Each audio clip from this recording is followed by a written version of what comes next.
اور بڑی اچھی فیملی سے بلونگ ہے اور انوسینٹ ہے اور عرصہ دراز سے بھونا بازار میں یہ کام کر رہے ہیں.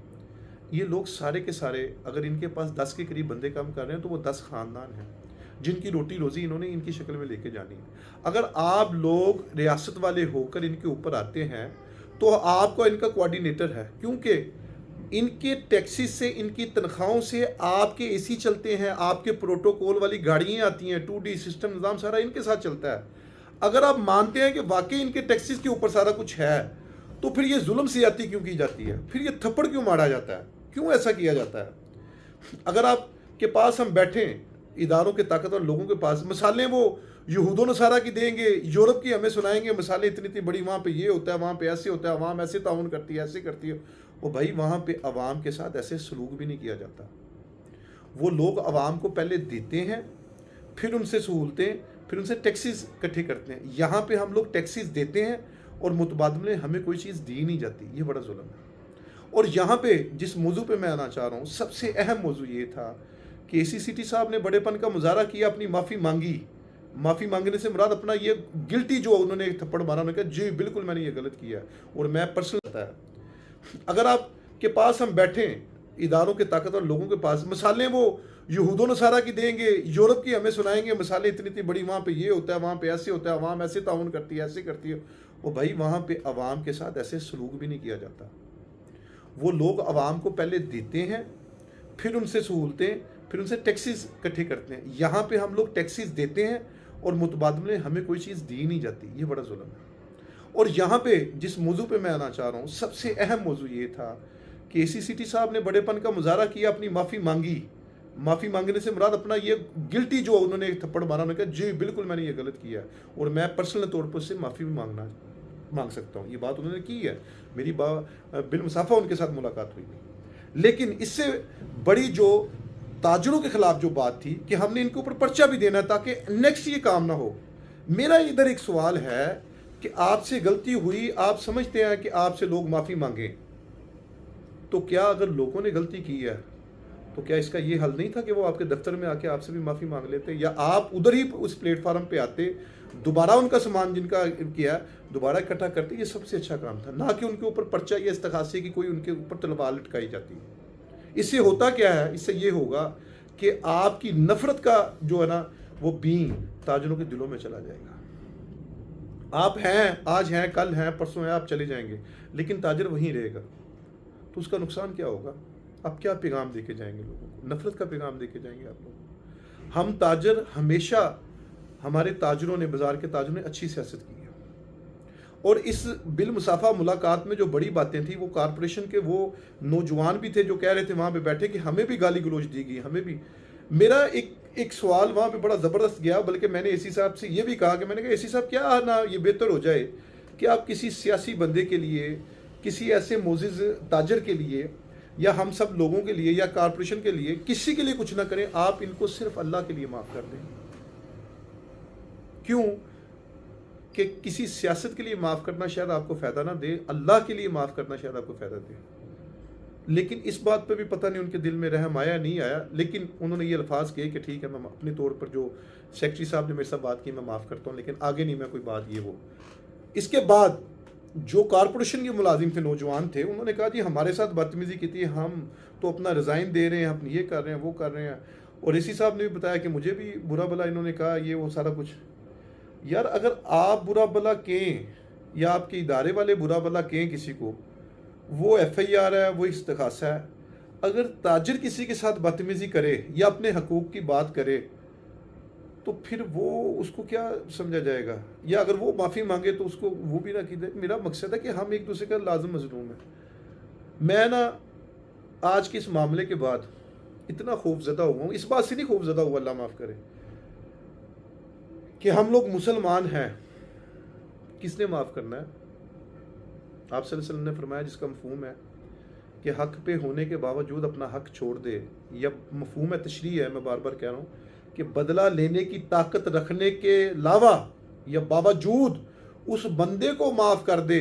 آپ نے فرمایا انا محمد، میں محمد صلی اللہ علیہ وسلم قیامت کو اس کا پورا پورا اس کو اجر و ثواب دوں گا، اور وہ قیامت کا اجر و ثواب ہمیشہ ہمیشہ کے لیے جو زندگی نہ ختم والی اس کے ساتھ ہے.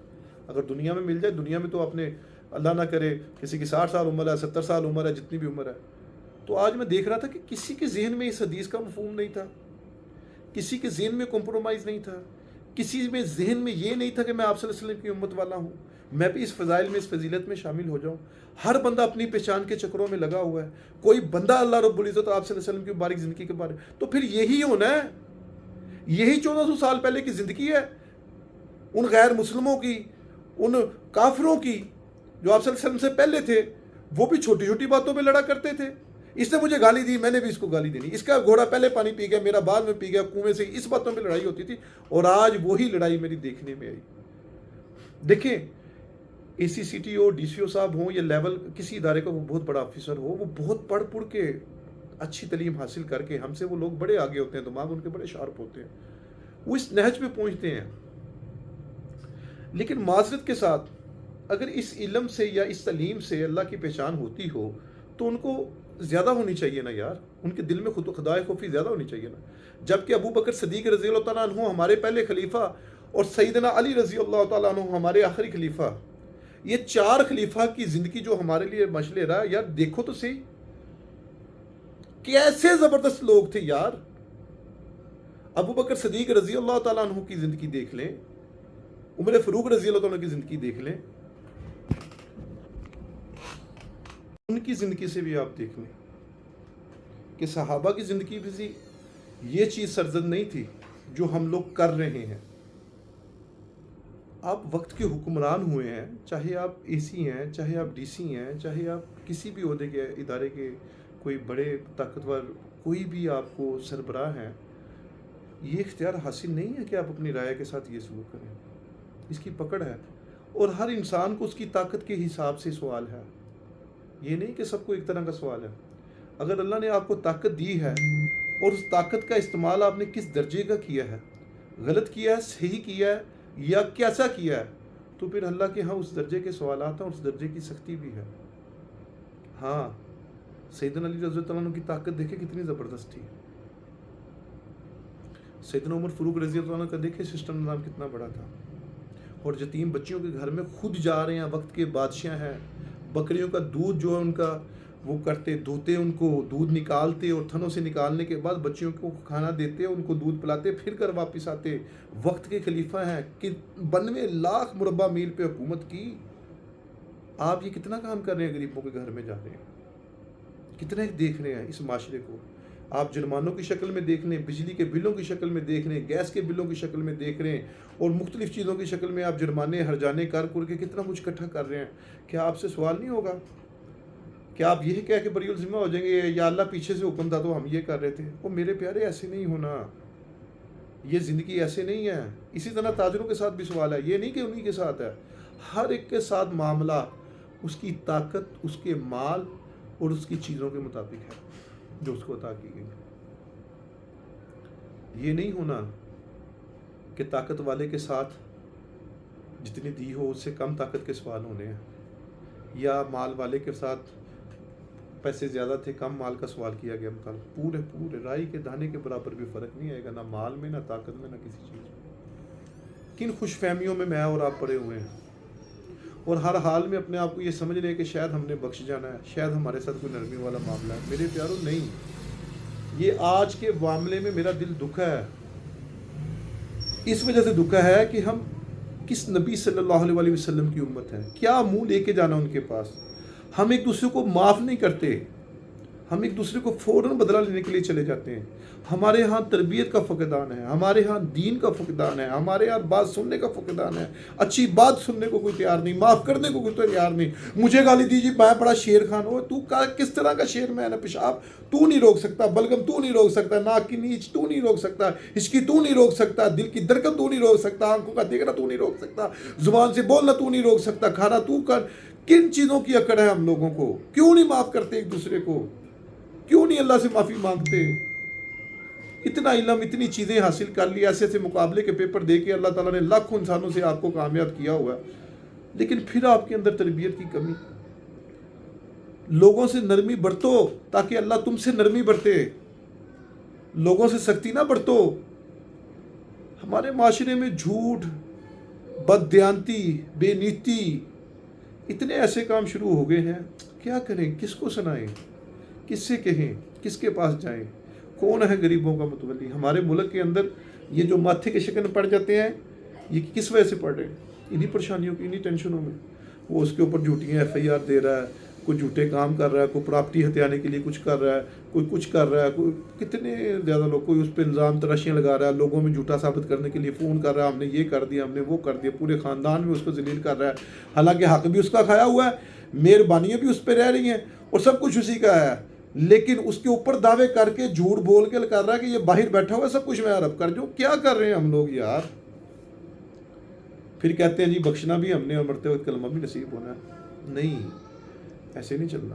اپنی زندگی کو بدلنا پڑے گا. عہدے رتبے والے، طاقت والے، معاف کرنا پڑے گا. بدلے دینے سے کام نہیں بدلتا. آپ کی طبیعت ناگوار گزری، آپ نے زیادتی کی، آپ نے مانا میں نے زیادتی کی، لیکن جس بچے کے اوپر آپ نے ایف آئی آر دینی ہے بعد میں، وہ بھی تو کسی کے بچے ہیں. نہیں، وہ بھی تو زیادتی ہو گئی نا. ان کو بھی تو معاف کریں. اس معاشرے میں چلنے کے لیے کیا ایف آئی آر دینی ضروری ہے؟ اس معاشرے میں چلنے کے لیے کیا بدلہ لینا ضروری ہے؟ اگر ضروری ہے یہ چیزیں تو پھر ٹھیک ہے، پھر اللہ کے ہاں بھی فیصلے ہیں نا. پھر اللہ بھی تو دیکھ رہا ہے نا کہ کون طاقت کے نشے میں ہے اور کون ریاست کے خلاف ہے اور کون ریاست کے ساتھ ہے. سب کچھ دیکھ ہی رہے ہیں. تو اس لیے اپنی زندگیوں کو بدلو. اپنے بچوں کو تعلیم حاصل کرواتے ہو تو تعلیم کے ساتھ ساتھ تربیت بھی دو. ان کو دین کی باتیں سمجھاؤ. ان کا اللہ رب العزت اور آپ صلی اللہ علیہ وسلم کی باریک زندگی کے بارے میں بتاؤ. وقت بڑی سپیڈ سے گزر رہا ہے اور اس نے گزر جانا ہے. میرے اور آپ کے چاہنے سے اس نے رکنا نہیں ہے. اس لیے اپنی زندگیوں کے رویوں کو، اپنی زندگی کی ترتیب کو بدلو، تاکہ اللہ رب العزت کی اور آپ صلی اللہ علیہ وسلم کی مبارک زندگی اللہ کے حکم کی شکل میں آپ کی زندگی میں آئے. اس کے لیے سب کوشش کریں گے، اپنی زندگی کو بدلیں گے، اپنی تربیت کو بدلیں، اپنے بچوں کی تربیت کو بدلیں. جو زیادہ پڑھنے والا بچہ، جس نے اگر مستقبل کی بھاگ دوڑ سنبھالنی ہے تو اس کا زیادہ خیال رکھیں. اس کو زیادہ تربیت کی ضرورت ہے. ایسے لوگ ہرگز نہ آیا کریں جو عوام کے مسئلے مسائل کو سمجھ نہ سکیں. صرف عوام کو کاٹنا گاجر مولی کی طرح ہی اپنا مقصد سمجھیں. ان کو اوپر زیادتی کرنا ہی اس کو اپنی زندگی کا مقصد سمجھے تو معذرت کے ساتھ پھر مسلمان ہم کس چیز کے ہیں؟ نام کے مسلمان. اپنی زندگیوں کو بدلیں. آپ صلی اللہ علیہ وسلم کی مبارک زندگی کے مطابق زندگی گزاریں. اللہ مجھے اور آپ کو، ہم سب مسلمانوں کو عمل کی توفیق عطا فرمائے. السلام علیکم.